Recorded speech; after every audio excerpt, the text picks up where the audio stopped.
Hello friend, hi, this is your guide. आज हम यहाँ पे विजन एस का डेली करंट अफेयर डिस्कस करने वाले हैं 22 अक्टूबर 2020 का। तो हमारे फर्स्ट टॉपिक पर आते हैं, state of the global air show का 2020 का रिपोर्ट यहाँ पे रिलीज़ हुआ है। जो कौन रिलीज़ करता है, ये US based health effect institute and institute for the health matrix evaluation global burden of the disease, और ये रिप्रेजेंट करता है 3 types of the air pollution. उसमें फर्स्ट है ambient outdoor fine particles, ambient outdoor fine particles pollution PM 2.5 और ambient tropospheric ozone O3 house hold air pollution की findings दी है। यहाँ पे की फाइंडिंग्स आपको पता होनी चाहिए इस रिपोर्ट की। Sorry for the interruption. In 2019 में क्या हुआ है, 19% ऑफ द वर्ल्ड पॉपुलेशन ने एक्सपीरियंस किया annual average PM 2.5 generation 2.5 concentration, ये एक्सीड हुआ है। जो WHO का एयर क्वालिटी गाइडलाइंस यहाँ पे दिया है उसमें 10 माइक्रोग्राम पर मेट्रिक क्यूब ये रखा गया था, उससे मतलब एक्सीड हुआ है। इंडिया ने फेस किया है highest per capita pollution exposure 83.2 microgram per cubic metre in the world, और इंडिया ने रिकॉर्ड किया है यहाँ पे highest annual average PM 2.5 concentration exposure. मतलब इंडिया में ज़्यादा है PM 2.5 का concentration. India is the third amongst the country with highest ozone exposure in 2019। O3 एक मेजर रेस्पिरेटरी इरिटेंट है और ये रिलीज़ नहीं करता है डायरेक्टली इनटू द एयर। मतलब ये O3 जो है ये एटमॉस्फेयर में डायरेक्टली एयर के थ्रू मतलब रिलीज नहीं होता है, but is a form in complex chemical interaction between the nitrogen oxide NOx and volatile organic compounds in the presence of sunlight. मतलब इन जो ये हैं क्या बोलते हैं NOx एंड VOC, इनके साथ में ये जो प्रेजेंस ऑफ सनलाइट है उसके साथ में मिलकर ये होता है, इंटरेक्शन होता है, फॉर्म होता है। उसके बाद में यहाँ पे 2019 में 54 मिलियन पीपल जो है इन्होंने एक्सपोज किया है to the household air pollution in India than the previous year. Air pollution contribute करता है to the date of 16.77 lakh people in the India in 2019। मतलब इतने लोग मारे गए हैं with over lakhs of the people less than month old. और यहाँ पे इन्फोग्राफिक्स में यहाँ पे दिया है, आप देख सकते हो मतलब किस किस चीज़ से मतलब क्या मतलब फैक्टर है, risk factor by the total number of the deaths all causes in 2019। Higher systolic blood pressure है, टोबैको है, डाइटरी रिस्क है, एयर पोल्यूशन है, हाई फास्टिंग प्लाज्मा ग्लूकोज है, हाई बॉडी मास इंडेक्स है, हाई LDL है, kidney disinfection है, malnutrition है, alcohol use है। सो ये ध्यान में रखना and total number of death कितनी हुई वो भी ध्यान में रखना। उसके बाद में UNHCR के बारे में यहाँ पे एक आर्टिकल है, United nation high commissioner for the human rights ने एक्सप्रेस किया है concerns on the FCRA law. जो FCRA लॉ अभी लाया गया है 2020 में, अमेंड किया गया है, और ये foreign contribution regulation amendment act FCRA 2020 का ये अलाउ करता है फॉर द सेंट्रल गवर्नमेंट को to hold summary inquiry into the direct bodies with the FCRA approval. और यहाँ पे यूटिलाइज नहीं किए जाएंगे जो भी अनयूटिलाइज फॉरेन कंट्रीब्यूशन है जो रिसीव किया गया है the remaining portion of the foreign contribution को। और ये लिमिट करता है use of the foreign funds जो रिसीव किए जाते हैं for the administrative purpose for the current limit यहाँ पे 50% टू 20% रिड्यूस की गई है। उसके बाद में फॉरेन फंडिंग ये रिसीव किया जाता है only in the designated FCRA account specified by the centre. जो सेंटर ने मतलब स्पेसिफाई किया है FCRA अकाउंट, उसी में मतलब ये फॉरेन जो फंड है रिसीव किया जाएगा।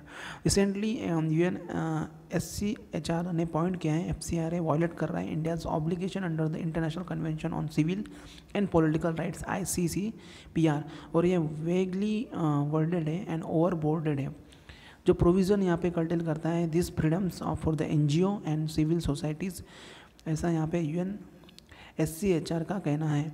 UNSCHR ने यहाँ पे एक्सप्लेन किया है वाइल ICCPR ने अलो किया है restriction of the freedom to association the states party must prove the precise nature of the threat. UN human rights committee oversees करते हैं इम्प्लीमेंटेशन ऑफ द ICCPR। जो इंडिया है यहाँ पे एक पार्टी है इसका, ठीक है, इंडिया भी एक पार्टी है। India, however, countered the criticism by saying the framing the laws was sovereign prerogative and violation of the law, however, cannot be condoned under the pretext of the human right। मतलब यहाँ पे जो counter किया है India ने और जो मतलब फ्रेम किया है लॉ, वो मतलब सोवरेन प्रेरोगेटिव की मतलब इससे मतलब हम सोवरेन कंट्री है, ऐसा इंडिया का कहना है यहाँ पे। उसके बाद में FCRA ने अडोप्ट किया है 2010 में किया था, FCRA अडोप्ट किया गया था। उसके बाद में ये रेगुलेट करता है acceptance and utilization of the foreign contribution by the individual association and companies के द्वारा। उसके बाद में कैबिनेट ने अप्रूव किया है adoptation of the Jammu Kashmir Panchayati Raj act JNK PRA 1989 को। Earlier ministry of home affair ने अमेंड किया था JNK PRA to facilitate the setting of the district development council as a new governance in Jammu and Kashmir. New structure क्या है DDC का? DDC अभी replace करेगा district planning and development board DDB को, और इसको हेड करेंगे, हेड किया जाएगा by the cabinet minister with the MPs MLA MLC as the member and the district deputy commissioner as its member secretary. और जो न्यू स्ट्रक्चर है यहाँ पे, इसमें इंक्लूडेड DDC एंड डिस्ट्रिक्ट,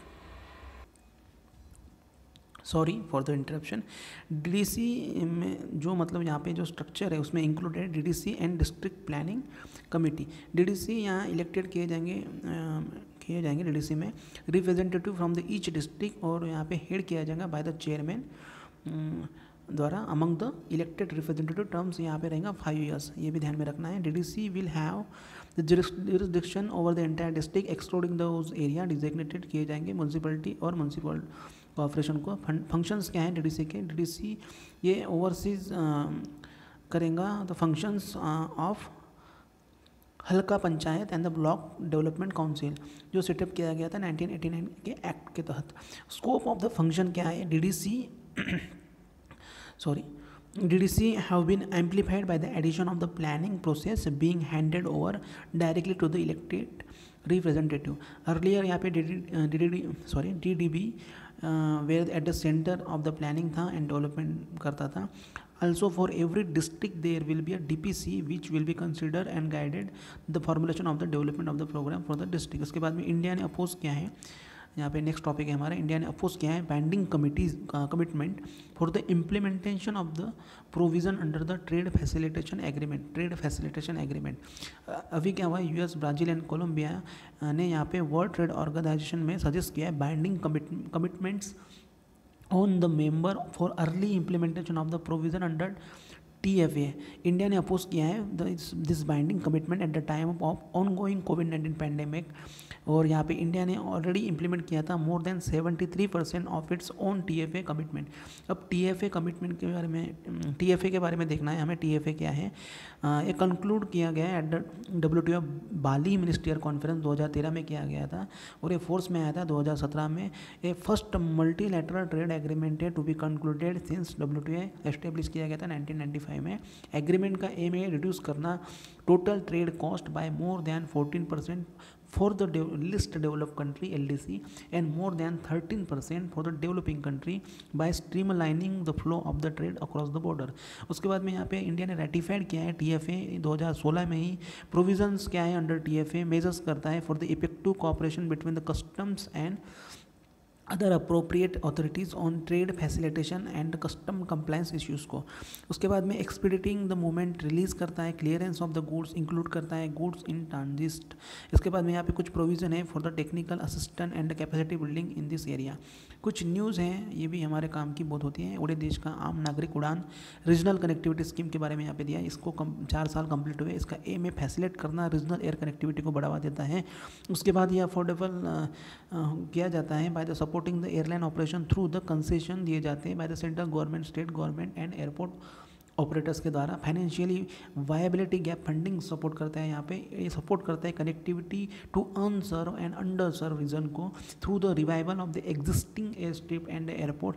जो की कंपोनेंट यहाँ पे दिया है नेशनल सिविल एविएशन पॉलिसी 2016 के जो है एयरपोर्ट अथॉरिटी ऑफ इंडिया ने यहाँ पे डिजिग्नेट किया है इम्प्लीमेंटिंग एजेंसी। ठीक है। प्रधानमंत्री Krishi Sinchai Yojana escalated irrigation benefits programme PMKSY AIBP, ये आपको ध्यान में रखना है। ये किसने लॉन्च किया? मिनिस्ट्री ऑफ जल शक्ति ने लॉन्च किया है। Mobile application for the geo tagging of the component of the project under the PMKSY AIBP for keeping the track of their process and bottlenecks in the education. उसके बाद में यहाँ पे डेवलप किया गया है ये Bhaskaracharya national institute of space application and geoinformatics BSAG and under the ministry of electronics and information technology MIIT। PMKSY AIBP इसका एम है extend the coverage of the irrigation and improve करना water use efficiency को in the focus manner with the end to end solution on source creation distribution etcetera. उसके बाद में यहाँ पे scientist ने डिस्कवर किया new organ in the throat. New organ क्या है? Set of the salivary glands है set deep in the upper part of the throat. ये है 1.5 इंच का है, 3.9 centimetre in length on an average. ये लोकेटेड है over the piece of the cartilage जिसे टोरस टुबेरियस बोलते हैं, सॉरी फॉर द प्रोनाउंसिएशन। अभी क्या हुआ है, नेसो फेरिंग्स रीजन जो है बिहाइंड द नोज, नाक के पीछे होता है, यहाँ पे was not thought to host anything but the microscopic diffuse salivary gland. Discovery से क्या होगा, इंपॉर्टेंट होगा फॉर द कैंसर ट्रीटमेंट के लिए, इससे फ़ायदा होगा, तो ये डिस्कवरी भी आपको ध्यान में रखना है। उसके बाद में कोवीरैप क्या है? Indian council of medical research ने यहाँ पे सर्टिफाइड किया है कोवीरैप। ये एक कोविड डायग्नोस्टिक मशीन है, डेवलप की गई है IIT खड़गपुर के द्वारा। एक real time reverse transcription polymerase chain reaction जिसे RT-PCR मशीन बोलते हैं, विच कुड कॉस्ट 25 लाख, मतलब ये 25 लाख लेता था RT-PCR। अब क्या होगा, ऑपरेट किया जाता था मोलिकुलर बायोलॉजिस्ट द्वारा, लेकिन कोवीरैप मशीन का कॉस्ट लेस देन 5,000 है। सो ये मतलब टेस्ट किट है, वुड ईच कॉस्ट अबाउट 500 मतलब करेगा हर एक को। कोवीरैप मेथड रिक्वायर्स है वेरी लिटिल इक्विपमेंट और आइडियल है use in the rural areas with the limited facility. INS Kavaratti के बारे में देखते हैं। INS कवारत्ती एक last 4 anti submarine warfare ship है अंडर द नेवी प्रोजेक्ट 28, ध्यान में रखना। INS कवारत्ती अभी न्यूज़ में था, प्रोजेक्ट 28 को मतलब यहाँ पे अप्रूव किया गया था 2003 में। अदर 3 वारशिप क्या है, INS कामोरता कमीशन किया था 2014 में, उसके बाद में INS कडमट 2016 में, INS किल्तन 2017 में किया था। सो ये भी आपको पता होना चाहिए। INS करावती यहाँ पे 90% इंडिजिनस कंटेंट है यूज़ किया गया है यहाँ पे carbon composite for the superstructure के लिए, और इंडिजिनसली डिजाइन किया गया है by the directorate of the naval design and build by the garden reach ship builder and engineers Kolkata के द्वारा। उसके बाद में यहाँ पे 77th एनिवर्सरी यहाँ पे सेलिब्रेट की गई आज़ाद हिंद गवर्नमेंट, जो सुभाष चंद्र बोस ने यहाँ पे फॉर्म की थी अक्टूबर 21 को 1943 में, जो इस्टेब्लिश किया गया था the provisional Azad Hind government in Singapore. उसके बाद में यहाँ पे लीडर कौन थे आज़ाद हिंद गवर्नमेंट के, और जो हेड ऑफ द स्टेट थे of this provisional Indian government in exile कौन थे? ये सुभाष चंद्र बोस ही खुद ही थे इसके जो लीडर आज़ाद हिंद गवर्नमेंट के, और हेड भी थे यहाँ पे। ये पार्ट है ऑफ द फ्रीडम मूवमेंट का, ओरिजिनेटिंग यहाँ पे हुआ था 1940 में 40 में, और outside the India with the purpose of aligning with the axis power to free the India from the British rule. मतलब इनका एक मकसद था जो अलाई करता था एक्सिस पावर के साथ मिलकर, ये फ्री करने वाला था इंडिया को फ्रॉम ब्रिटिश रूल से, आज़ादी देने वाला था, ये इनका एम था, मकसद था। एग्जिस्टेंस क्या था आज़ाद हिंद गवर्नमेंट का, have a greater legitimacy to the Indian independence struggle against the British. Nazca lines ये भी न्यूज़ थी। ये ग्रुप ऑफ जियोलिप्स है, और large design made on the ground by the creator using the element of the landscape such as stones, gravel, dirt and lumber. और यहाँ पे geometric shapes के होते हैं such as triangle, trapezoid, spiral and some have been associated with the astronomical function. Lines में यहाँ पे पाए गए regions of the Peru just over the 200 mile south east of the Lima near the modern town of Nazca. और ये lines यहाँ पे first discover किए गए थे 1927 में, और यहाँ पे डिक्लेयर किया गया है इनको world heritage site by the UNESCO इन 1994 को ही। सो ये ध्यान में रखना है नास्का लाइन। सो आज हमने यहाँ पे डिस्कस किया हमारा डेली करंट अफेयर विजय नास्का 22 अक्टूबर 2020 का।